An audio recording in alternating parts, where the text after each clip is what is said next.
of the Father, and of the Son, and of the Holy Spirit. So mga kapatid, magandang gabi sa inyong lahat at sa ating mahal na kaibigan na nandito at sa lahat ng nakikinig ngayon sa buong daigdig, sa buong mundo, na uhaw sa katotohanan. So ang topic natin ay patungkol sa Eucharistia. Ang tinapay, patunayan natin na ang tinapay at ang alak after consecration, hindi na yan ordinaryo na alak, hindi na yan ordinaryong tinapay, kundi katawan na yan, literal na katawan ng ating Panginoong Hesukristo. At yun po ang ating tupiko, literal ba o hindi, yan lang po ng Brother Jando, ang mismong pahayag ng ating Panginoong Hesukristo sa banal na kasulatan sa John chapter 6 verse 51. Ako nga ang tunay na ang tinapay na nabibigay buhay na mababa mula sa langit. Mabubuhay magpakailanman ang sino mang kumain ng tinapay na ito, at ang tinapay na ibibigay ko upang mabuhay sa libutan ay ang aking laman. So sa salita lang ni Kristo, ang tinapay naging siya. At ang tinapay na ibigay ko sa inyo, litera po ito. O wag mong ipakita mo muna, bro. Ang tinapay na ibibigay ko upang mabuhay ang sanlibutan ay ang aking laman. Hindi ito symbolikal, mga kapatid. Hindi ito katulad sa pagsabi na I am the way. Yun po ay symbolikal. Hindi naman kinukonsecrate ni Kristo yung portion ng sasabihin nila o naging daan ba si Kristo sa pagsabi niya I am the way. Naging daan ba si Kristo? Meron bang nakasulat sa Biblia na kumuha siya ng kaunting piraso sa daan at kinukonsecrate niya? This is my body. Iba ito. Literal talaga ang tinukoy ng ating Panginoong Hesukristo. At siya na mismo ang nagpapatunay nito. Okay. John chapter 6 verse 54. Ang kumakain ng aking laman at umiinom ng aking dugo ay may buhay na walang hanggan, at muli ko siyang bubuhayin sa huling araw. Ang kumain, literal talagang dugo, ay may buhay na walang hanggan, at muli ko siyang bubuhayin sa huling mga araw. Literal talaga. Na ipakain niya yung kanyang laman sa pamagitan ng tinapay. I am the bread. I am the living bread. Sa ibang mga banda, hindi yun literal. Parable po yun. Pero dito, literal po ito. Patuloy nating babasahin, Brother Janda. For our life is a matter of faith, not of sight. Hindi natin makikita literal yung tinapay, still the element of the bread and wine present pa rin, because sabi ni San Pablo, for our life is a matter of faith, not of sight. Namumuhay tayo sa pananampalataya, hindi sa anong nakikita natin. We walk by faith, not by sight. At nagkagulo sa sabi ni Kristo nito, nagkagulo ang mga tao. Sabi nila sa John chapter 6 verse 52, parang hindi sila makatanggap, mga kapatid. Atin mo nang pakinggan. Dahil dito'y nagtalo-talo ang mga Hudyo. Paano may bibigay sa atin ng taong ito ang kanyang laman upang makain natin? So nagtalo-talo sila. No? Literal talaga yung pagkaintindi na. Paano ba? Paano niya ibigay ang kanyang laman? Paano? At dahil doon, maraming umaatras. Maraming umaayaw. No? At hindi na sumusunod sa ating Panginoong Hesukristo. Ating patuloy, Brother Janda. Mula nooy, marami sa kanyang mga alagad ang tumalikod at hindi na sumama sa kanya. Tinanong ni Jesus ang 12, at kayo, gusto rin ba ninyong umalis? So sa John chapter 6:66, ang daming mga membro nito ngayon. Sa John 6:66, mula noon, marami sa kanyang mga alagad ang tumalikod. Dahil hindi makatanggap sa doktrinang ito. Sabi nila, pinaka-difficult po itong doktrina.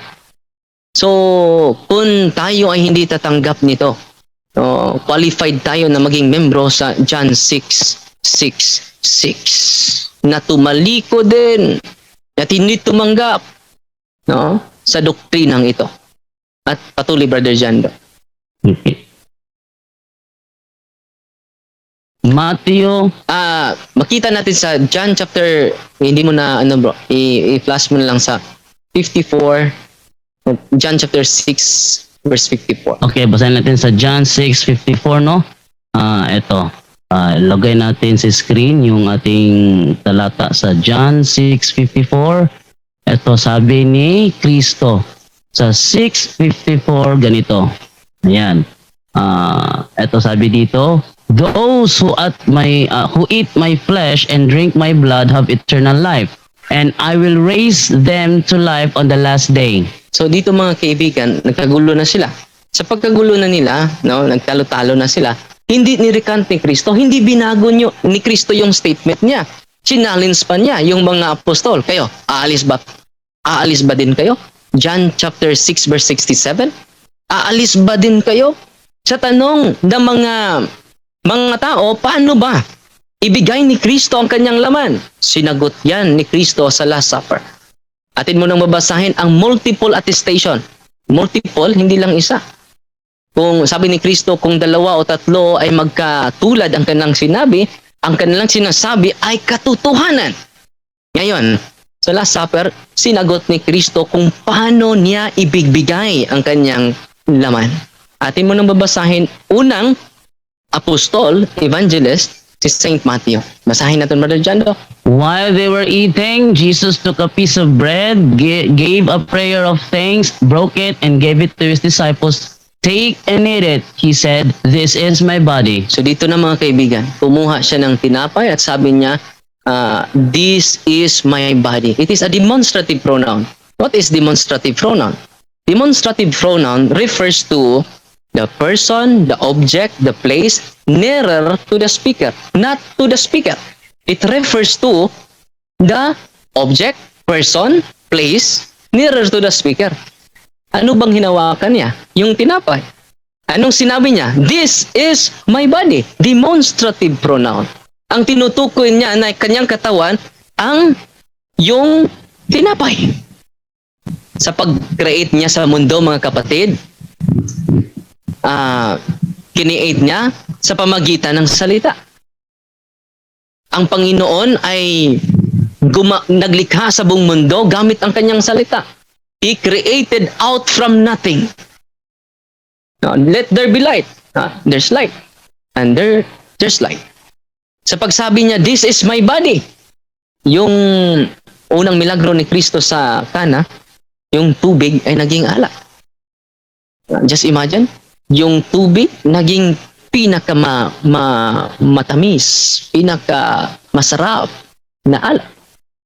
Kung nagawa ni Kristo yon, walang imposible. This is my body.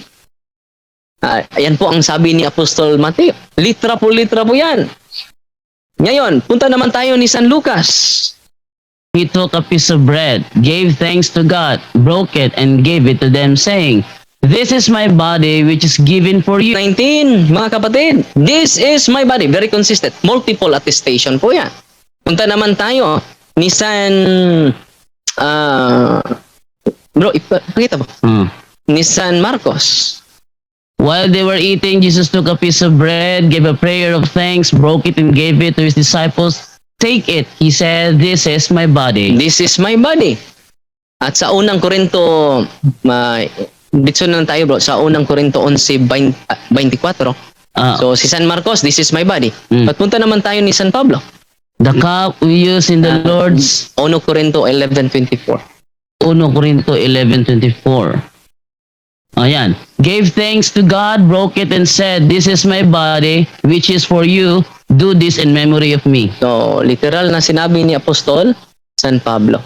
So, this is my body. Very consistent, mga kapatid. Ngayon, mga kaibigan, punta naman tayo sa mga milagro sa banal na Eucharistia. Dahil lang, noong 8th century, mga kapatid, may merong isang monghe na nag-consecrate siya at doubtful siya sa real presence sa ating Panginoon.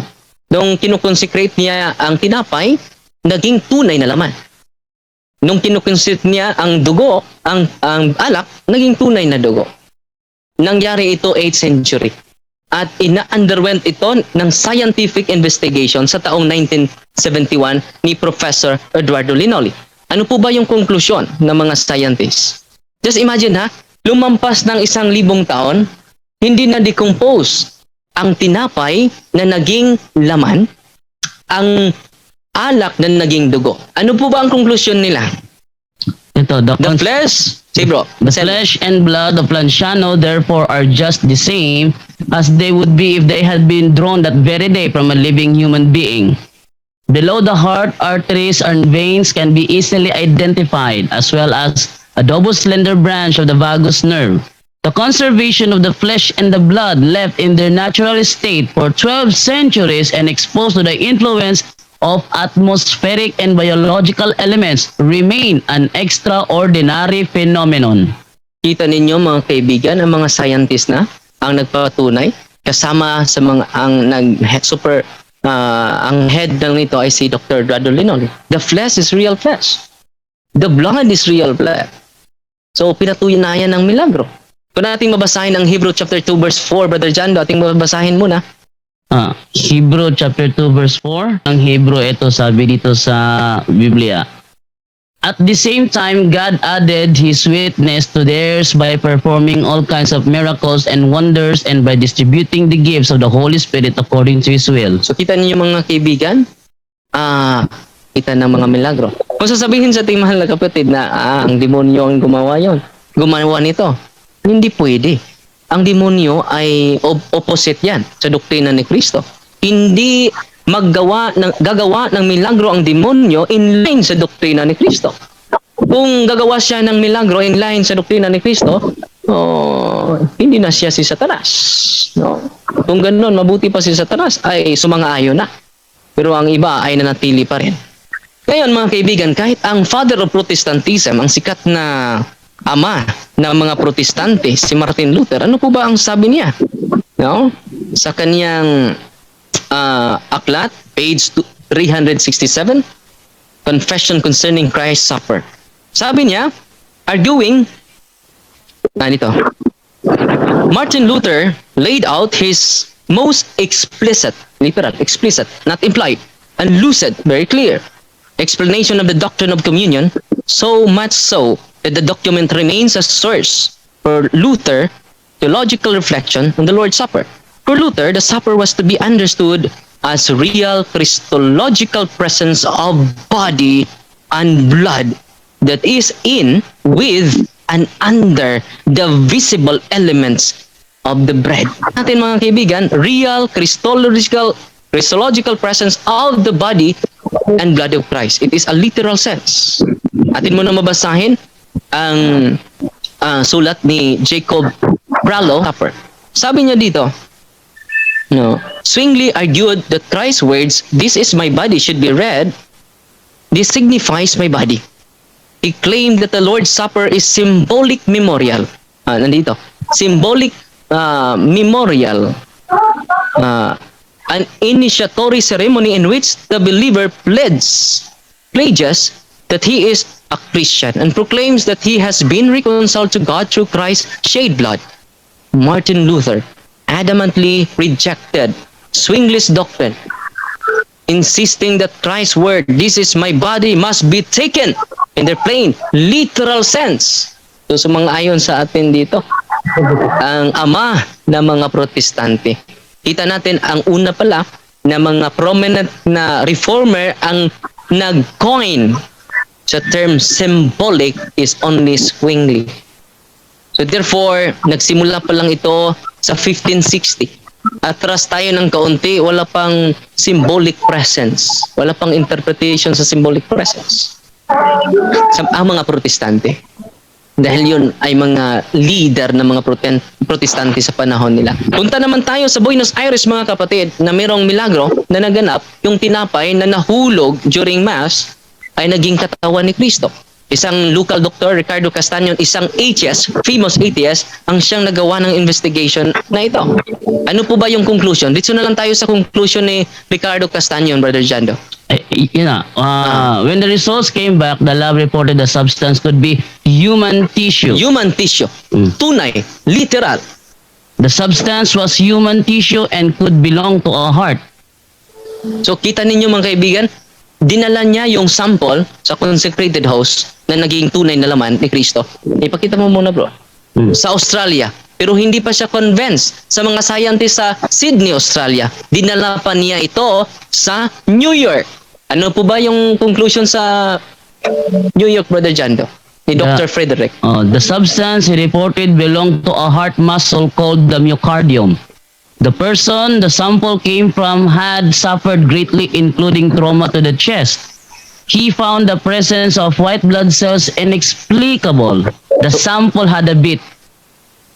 So kita ninyo mga kaibigan, patunay na tunay na laman ito na nangyari dito doon sa Buenos. Kailan po ba ito? 1996 pa nangyari doon sa Buenos Aires, Argentina. At sa ang scientist sa Sydney, Australia nagpatunay na ito po ay tunay na human tissues. Ang scientist din, the same sample, dinala doon sa New York ni Dr. Frederick Zolzibe, the same, it is a human flesh. So dito mga kaibigan, dahil mga kaibigan, marami pa tayong mga ebidensya na magpapatunay, kahit ang mga church fathers ay nagpapatunay, katulad ng disipulo ni St. John, si St. Ignatius, ating mo nang babasahin, Brother Jando, Okay. dahil nagpatunay sila, it is a real flesh of our Lord Jesus Christ. Patuloy, Brother Jando. I have no delight Incorruptible food, nor in the pleasures of this life. I desire the bread of God, the heavenly bread, the bread of life, which is the flesh of Jesus which Christ. is the flesh of Jesus Christ. Sis, patuloy, Brother Jando. They abstain from the Eucharist and from prayer because they confess not the Eucharist to be the flesh of our Savior Jesus Christ. Which suffered for our sins. Mm. Kita ninyo mga kaibigan, katong hindi naniwala, nag-confess na ang tinapay at ang alak ay hindi katawan ni Kristo, ay hindi naka-receive. They abstain from the Eucharist. So kita niyo, ang disipulo ni very consistent. Bigan, nilahad natin ang katotohanan ngayong gabi na hindi ito ordinary bread. Symbol yun. Kung simbolo lang, dapat doon tayo nagkasala sa tinapay at sa alak. Babasahin natin maigi ang unang Korinto 11:27, Brother Jando. At hindi tayo mag-uunawa nito. Literal talaga ito na mababasa. Kaya ang sino mang kumakain ng tinapay at umiinom sa kopa ng Panginoon sa paraang di nararapat ay nagkakasala sa katawan at dugo ng Panginoon. So kita ninyo sa tinapay na gawa ng tao, katawan niya. Kung ganon, maniwala tayo ni Kristo. Kapag hindi tayo maniwala ni Kristo, qualified tayo, member tayo sa John 6:66. Ating ba muna mabasahin? Sa John 6:66. Kapag hindi tayo maniwala sa kanyang salita. Brother Jando, basahin natin. Anong nangyari sa mga tao sa John 6:66? Sabi sa John 6:66. Okay, sabi ganito. Mula nooy, marami sa kanyang mga alagad ang tumalikod at hindi na sumama sa kanya. So, hindi naniwala sa kanya. Literal yung sinabi ni Kristo, ang tinapay na ibibigay ko sa inyo ay aking laman. Anong sabi ni Dr. Linoli? The flesh is real flesh. Pinakita na natin kanina. The blood is real blood. Pati na yung mga scientists. The flesh was univocally cardiac tissue. Parte pala sa sa heart, sa puso. At sabi niya, anong type sa dugo? Nandito, the blood was type AB. Klarong-klaro kapatid, literal ang findings ng mga doktor. Nag-coincide sila sa sinabi ni Kristo. Ito, this is my body. Sino ba ako na mag-object niyan? Hindi ako ang nagsabi nito. This is my body. No? Literal. Ano bang kalugan ng literal? Word for word na sinabi niya. No? At during sa exorcism natin mga kaibigan, yung mga possess, kung gagamitin natin yung consecrated host, mapapasok talaga. Kung ordinaryo lang na tinapay ito, simbol lang ito, bakit mapapaso yung mga possess? Apostol, mga disipulo ng mga apostol, nagpapatunay, this is the flesh of Jesus Christ. This is the blood of Jesus Christ. Sila po ang unang nakaunawa. At si Zwingli sa 1560, siya po ang nag-coin sa term symbolic presence. Therefore mga kapatid, influence lang ating mga kapatid ni Zwingli. Hindi talaga sa mga apostol. Hindi talaga ni Kristo. At kahit yung kanilang ama, literal sense talaga. Ang praise na this is my body. Tibay. Ang lakas. Dahil hindi lang ito proven by the word of Christ Himself. Si Kristo na pong nagpatunay. Kung ang tubig ginawa niya ng alak. Ang mabasa, Brother Jando? Luke chapter 1 verse 35 ba yun? 37. Walang imposible sa Diyos. Yung Diyos natin ay magawa niya kahit na imposible pa. Ex nihilo. Created out from nothing, kapatid. Kung yung tinapay lang, kayang-kaya niya yan gawin. At pinatunayan yan sa mga Eucharistic miracle. Ipakita natin, Brother Jando, ang isang Koreana na si Julia Kim. Ipakita natin yung mga picture na isa siyang Buddhist converted to Christian. Nangyari ito mga 1996. Every time mag-receive siya sa katawan ni Kristo, it transform into real flesh. At ipakita. Ito po ay patunay na nagpatibay ito sa official na doktrina ni Kristo at hindi sa doktrina ni Zwingli na influence. Kita ninyo, 1995 pala. June 30 and July until July 3 times of Eucharistic miracles. Tingnan nyo, yung bread naging tunay na flesh. Meron ng dugo. So hindi ito matitinag, kapatid. At kung sasabihin ninyo na galing ito sa demonyo, ang demonyo ay gumawa ng milagro. Nag-promote na sa official teaching ni Kristo. Hindi yan ang nature ng demonyo. Ang nature ng demonyo, opposite talaga. Devil's advocate talaga yung mga demonyo. No? So, mahal na kapatid, itong ating presentation ay hindi lang nababatay sa idea ko, kundi sa katotohanan. At karagdagan pa nito, yung Paraguay, bro, sa isang pari na si Father Palacio, mga milagro, hindi lang ito isang milagro, kapatid. Ito si Father Palacio, nag-receive, nagpa-communion na may sakit. Pakita mo yung bro. Ito po ang pics. May dugo yung kanyang kamay. I-open mo, bro. So, kita ninyo, hindi yan, bro. Yun lang, ito. So, kita ninyo, tunay na naman ni Kristo. At yan po ang katotohanan, mga kapatid. Hindi natin magibayan sa ordinaryo lang na unawa unless we believe that nothing is impossible to God. At nandyan lang sa simbahan yan. Kaya niya, si Brother Pastor Alima, dahil doon nabuksan ang kanyang isipan, kasama natin ngayon, ni Brother Paul Alima. 15 years pastor, minister sa Jehovah's Witnesses. At dahil sa mga Eucharistic miracle na ito, hindi ito galing ni Father Darwin. This is my body. Galing po ito kay Kristo. Ako po ay naniniwala lang sa salita ni Kristo. Minsan po ako'y nalilito sa ating mga mahal na kapatid. Kapag walang mabasa litra po litra, hahanap ng litra po litra. Ito na po. Klarong-klaro na po. Litra po litra na po ito. This is my body. Bakit po doubtful pa kayo? At pinatunayan pa ito ng mga scientists katulad ni Dr. Castañon na hindi naniniwala ng Diyos. At dahil sa milagrong ito, na-converted si Dr. Ricardo Castañon.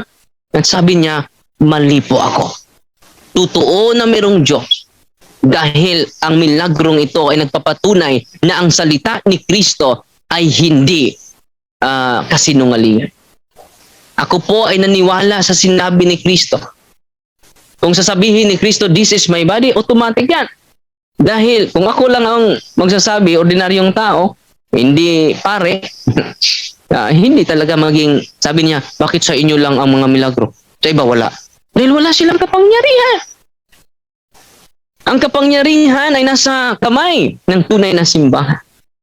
Kaya nga after consecration, hindi na yan ordinaryong sa unang Korinto 10:16, kapatid. Basa, Brother John Boy. Hindi ba't ang pag-inom natin sa kopa ng pagpapala na ating pinagpapasalamatan ay pakikibahagi sa dugo ni Kristo? At ang pagkain natin ng tinapay na ating pinipira-piraso ay pakikibahagi naman sa kanyang katawan? Kahit tiny species lang, particle, sa katawan ni Kristo ay buong Kristo na yan. No? The divinity, the humanity of Jesus ay present na dyan. Kaya nga, sa pagdaos namin ng misa, lahat ng mga particles ay iniingatan ng pare. Kaya nga merong nakasahod, nakaprotect sa, nakasangga para maingatan. Kahit yung maliit na kapiraso lang, katawan ni Kristo. Sino nagsabi? Hindi po ako. Si Apostol. Si Apostol Mateo. Ang nagsabi niya na si Kristo ang nagsulat, si Apostol Mateo. Si San Lucas, Evangelista. No? Si San Juan, nagpatunay din yan. So, dito mga kapatid, makikita natin ng ating presentation ay hindi self-serving. It is grounded with the reality and truth, mga kapatid. Dalagdagan pa nito mga kaibigan, merong bagong milagro sa Poland din. Hindi na search murder dyan, no? Still, the flesh. At ang ganda nito mga kaibigan, yung nadiscover niya ni Dr. Linoli, yung flesh pala ay merong left ventricle at right ventricle. At ang conclusion ng mga doktor, mga 100 doctors ang sumasali sa pagsusuri nito. Ang kanilang conclusion mga kaibigan, just imagine 100 of doctors ang nagsasabi and they have the same conclusion. No? The flesh is a heart. Sa taong 750 AD, ang pangyayaring ito. At alam nyo ba, yun po ang nangyari sa Lanciano, Italy. Punta tayo sa Buenos Aires. Ang conclusion din nila, the flesh has a left ventricle. The flesh is a heart. So, very, consistent, no, sa Buenos Aires, no? Meron ba yung yung statement, bro? The flesh is a heart? Ito po. Dito. The substance? The substance he reported belong to a heart muscle. Sabi dito, so the daily Eucharist is a participation in Christ's perfect sacrifice. Just imagine, it is a participation of His sacrifice. It is a literal sense. But not a re-sacrifice of Christ. Ito ang kahulugan niya. Yung tinapay, yung alak, ang kanyang mga accidents, nandyan pa rin. Pero yung substance, it is literal. Na substance sa katawan ng ating Panginoon. Substance sa dugo ng ating Panginoon. He notes that we Christians don't need to fall upon the first beggarly elements, which are mere symbols. Hindi lang mere symbols. Hindi tayo ma-fall sa mere symbols lang. Clearly, his understanding of the Eucharist wasn't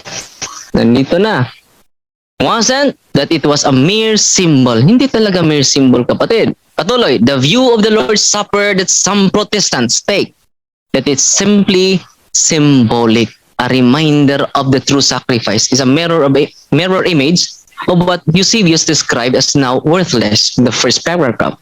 So hindi talaga makita at malinaw. Ngayon lang ako nakabasa nito. So, mga kapatid, kapag merong bagong document, ating i-contextualize para makita natin ang buong buo. Mahirap yan, kukuha lang ikaw ng isang linya at mag-interpret ka na ng maraming opinion. It is not the real intention of the author. But it is his own opinion being attributed to the Church Father, si St. Ignatius. Ating babasahin, Brother John, no? Talaga. They abstain from the Eucharist. St. Ignatius of Antioch. Siya po ay disipulo ni St. John. They abstain from the Eucharist and from prayer.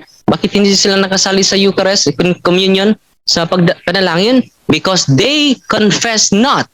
They never confess the flesh of our Savior, Jesus Christ. At pinakita ko na kanina mga kapatid na ang salita mismo ni Kristo nagsasabi, this is my body. Sabi ni San Mateo, this is my body. Sabi ni San Marcos, this is my body. Sabi ni San Lucas, this is my body. Sabi ni San Pablo, this is a sharing of the body of Christ. Literal po yun. At pinatunayan na sa mga scientists. Hindi basta-basta yun. So, opinion versus reality ito. No. Reality is better than opinion. Reality is better than idea, sabi ni Papa Francisco. No, sabi niya, pagdating niya dito sa Pilipinas, reality is greater than idea.